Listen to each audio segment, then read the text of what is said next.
All right, so how does the game end? So this is the question everybody gets. Now let's say we've been playing the game and we've got a number of temptations out on our board, and we also have a number of promises that have made it onto the board. Now, how does the game end? The game ends when we find the hourglass card. Now, there are 6 hourglass cards hidden in the temptation deck. These cards are the countdown to Judgment Day.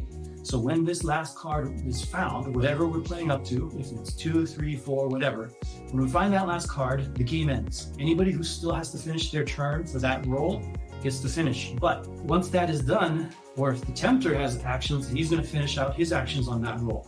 Well, once that last card is found, that last hourglass, we're going to turn over all our temptations, and we're now going to add up our points. The tempter is going to add up all of his points from my battlefield and from my allies' battlefield.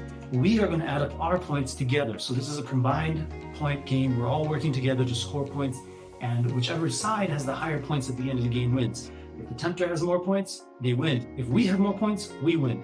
You also want to remember to look at your objectives and see if you completed your bonus objectives. That's 25 points right there that you can get.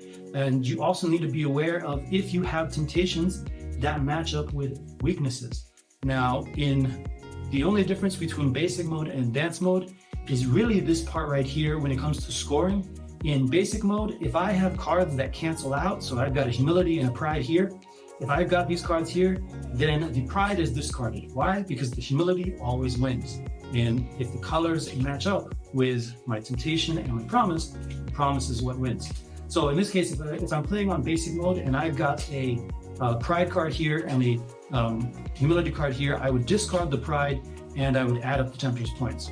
If I'm playing on advanced mode, it doesn't matter what I have on the bottom, these cards will remain, and as always, the secret sin will double any matching.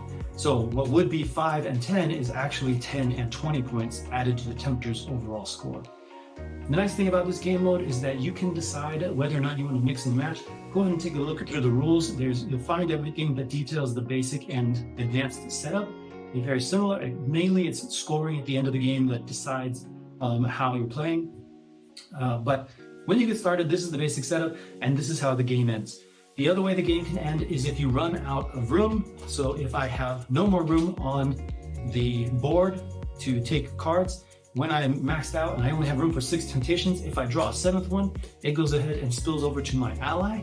And if they run out of room and it goes all the way around the board, we have no more room, game ends that way also, even if we don't find the last hourglass card.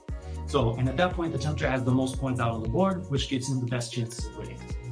So, with that, now you guys have a basic idea of how the game is set up, what you need to get started, promises, grace cards, character and temptation cards, a little bit of how the game works, how they end, and we're going to also share some more videos coming in the future that show what each dice action does and how the action is played out on board, so you have an idea of what to do when you're rolling and what word to play. Thanks again for joining me on this video showing the basic setup of Eden's Conflict. I hope you guys have fun with the game that you purchased, and I'm so excited to see this game come to fruition after so many years. Thanks again for supporting this project. Take care, God bless, and have a good day.